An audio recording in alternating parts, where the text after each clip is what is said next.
What's up, y'all? Before we start this video, just want to have a little preface to let you know that when I started this video, I did not realize the rabbit hole that I had discovered. I'm not trying to sensationalize anything or clickbait anything, but it seems that we might have a concern that the community needs to collectively address. I did end up getting some replies from the manufacturers involved, so make sure to watch the very end after my outro, and we're going to discuss some of their replies because they didn't really put my concerns at ease. But instead of judging, I'm just going to present them to you and let you decide. So without further ado, here is the video.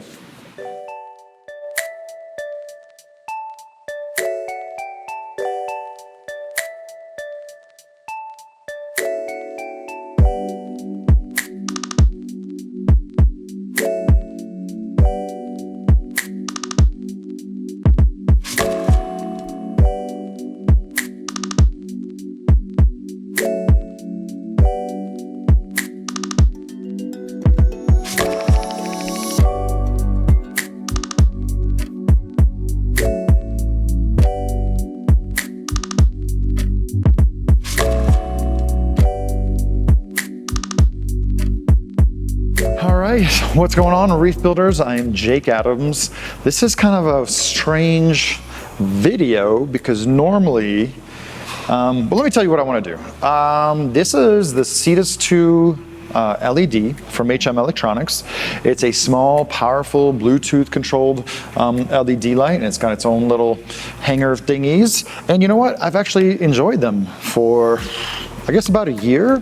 And multicolor, multi-spectrum, lots of blue. And one of the reasons I didn't switch them right away is because I wanted a little bit less light on the tank. And all along the way, I thought that this was a 50-ish watt light because that's about how bright as it looks, and that's about the size of the heat sink, and that's kind of what you would expect.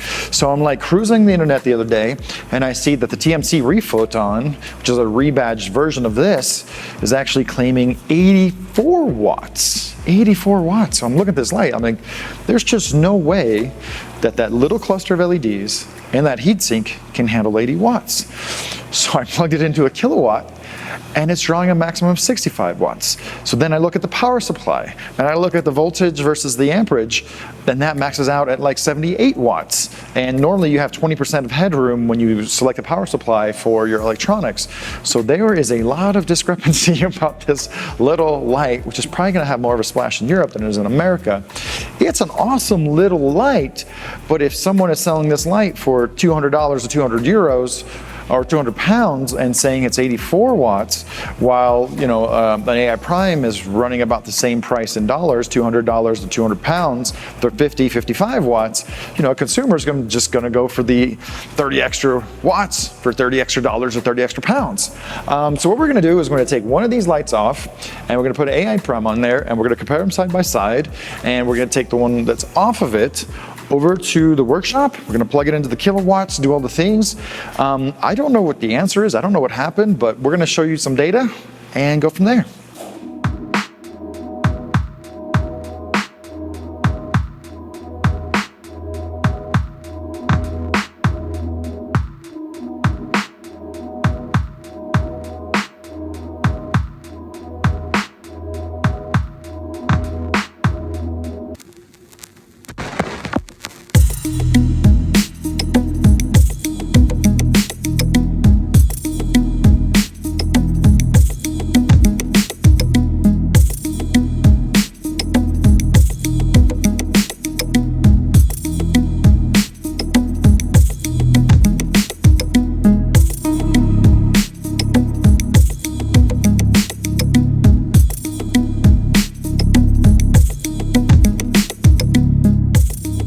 All right, well, that was pretty simple. Mounting lights with a side-mounted arm is always pretty easy. So we've got the brand new AI Prime 16 and then the Cetus 2 next to them. And to be honest, I was actually pleasantly surprised at how comparable they are, just an overall look and I guess general brightness. It's clear just at a glance that this is going to be a lot more focused of a light. You can see just how bright that is on my hand versus the Cetus as the aspherical or the spherical lenses that really just distributes light a little bit more. So these are both on full power. We're going to find out what that power is here in a second. But one thing that I can do with the AI that I can't do with the Cetus is redistribute the power more towards the blues. So let's give that a try. So if I take some of the power away from the whites, I can just really dump it a little bit more into the blue spectrum, which is what we all kind of love. So again, I'm not bashing on this light. I actually really like this light. I'm going to be using it for some other things, but I just think there might be a labeling problem with this particular light claiming 84 watts. So let's go over to the workshop and let's compare these guys electrically. All right, so this is the Cetus 2 that we just took off. We've got a kilowatt meter right here, and I'm going to tap into this light and go ahead and turn it on and see how much power it actually draws. All right, so now this is the Cetus 2 at full power. I'm sure it's it's got a little bit of a fan. It's not too loud. But when I switch it to watts, this is full power, y'all. You see that? Full power everything, 100% on every channel. 67 watts it's drawing total. And we know that there's a power factor involved. So there's a conversion from the AC to the DC is a little bit of loss. You got to drive the fan and the electronics is a little bit of loss. So I really think that this is a 54 watt light. It somehow got labeled as an 84 watt light. I don't know that for sure. I sent out an email to see it to HM Electronics over the last couple days and have not heard back. I think we're gonna get some answers. Again, I love this light, but it ain't no 84 watt light. It just isn't. And yeah, see, now it's even settling down a little bit lower to 65 and 66 watts. And unlike the AI Prime, I can't redistribute the power more to the blues once I take down the whites or the reds. All right, so we've done the Cetus 2. Let's go ahead and pull out the AI Prime, the Prime 16 HD. You're gonna see how quickly we can get this set up. Right on. All right, so here we are, super fast unboxing, AI Prime 16 HD. You'll see it's a very similar lens, and although it looks similar, these are actually miniature TIR lenses. These are total internal reflection lenses, whereas these are little miniature spherical lenses. So these actually spread light very evenly in an outward fashion, and these actually really have more of that spotlight effect as far as like driving all the light upward. So this is going to give you higher light.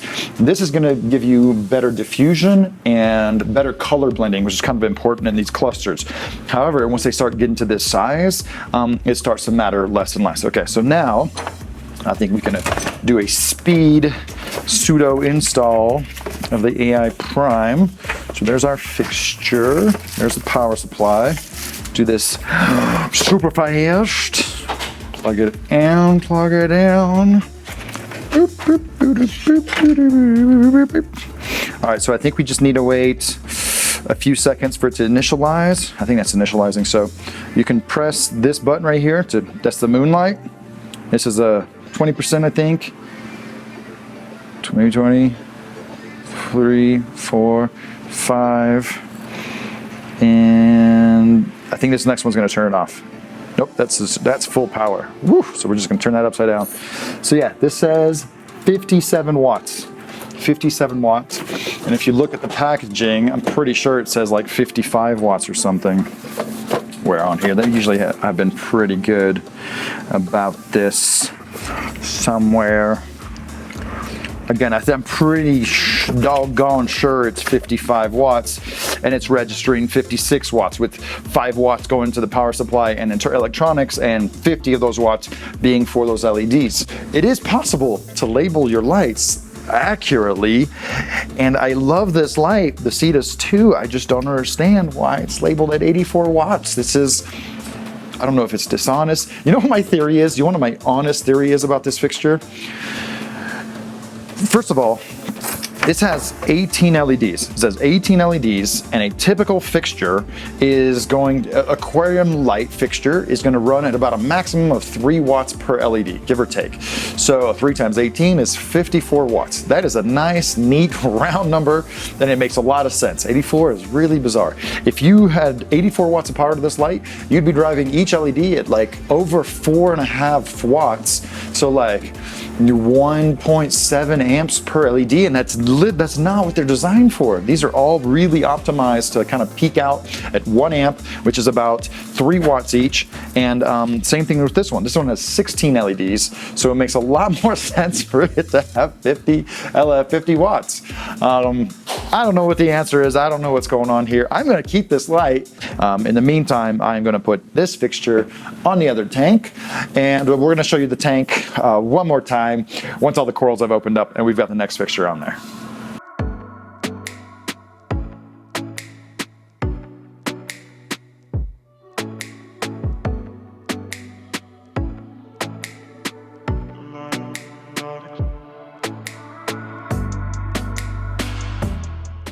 We've got the AI Prime 16s on the tank. You can see the corals are opening up, and you know, they look more or less the same way that the Cetus 2 LED does. This in the video was not about bashing the Cetus 2, but there's definitely some error in the labeling of how much power this thing puts out. This is actually one of those rare sort of off-brand lights that I am going to keep around because it's a cute little light, it's quiet, it's got a great color, but the controllability of the AIs, particularly the HD part, and for those of you that aren't familiar, most lights like the Cetus 2, they have 4 or 5 channels that you can raise up or raise down. But with these, as you drop down the power from, like, say, the whites or the reds or the greens, you can give a lot more power to the blue. So right now, this is just kind of a stock, I guess, schedule. So it's a full spectrum schedule. So all the channels are on equally. Red, green, white, moonlight. That's the thing about this fixture. It has a cool, warm white moonlight, same as the Hydra 64s next to it. But it's just gonna be a lot faster to control. These I had to tap into Bluetooth through the app, which actually was really, really fast. But this is gonna be a lot faster and a lot easier overall. So here's the Euphilia tank. I know you haven't seen it in a while. I think in a future video, it's actually gonna be time to take out some of these hammer corals. Maybe you move them to the back and then just start splicing in some of the different corals that I have into this aquarium because yeah, this is a Euphilia tank and I've been collecting a lot of Euphilias over there in that aquarium.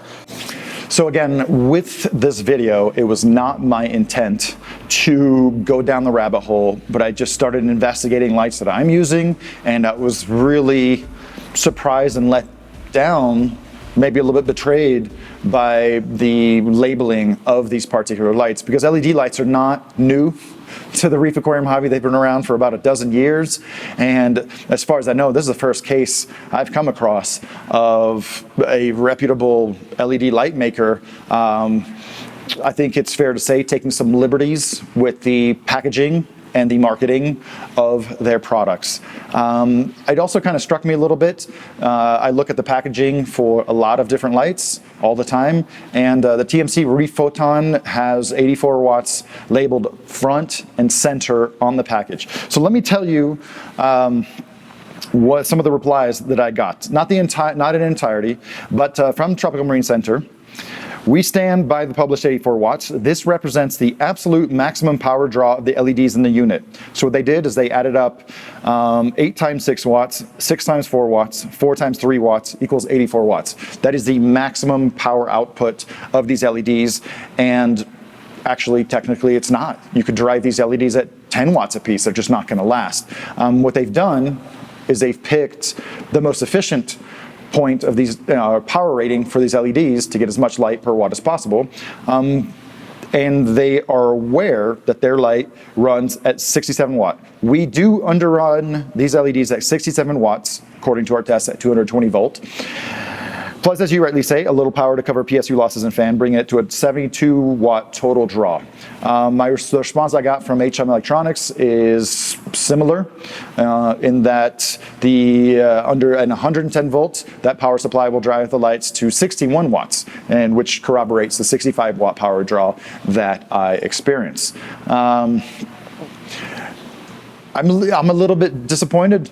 I'm a little bit betrayed because LED lights have been around for a dozen years, and this is the first case I've ever come across where it's not clear, it's just not true. It's just not true, the power rating of these particular LED lights. Again, I love my Cetus 2 LED, but consumers, if they buy an 84 watt light, especially if it says, big front and center 84 watts, they're absolutely not expecting a 67 watt light or a 61 watt light. So the other thing that makes me wonder is, what about all these off-brand LED lights, these generic LED lights, these mid-tier LED lights that are available through various online suppliers? How many of those are claiming 100 watts or 200 watts and are coming up 25% short?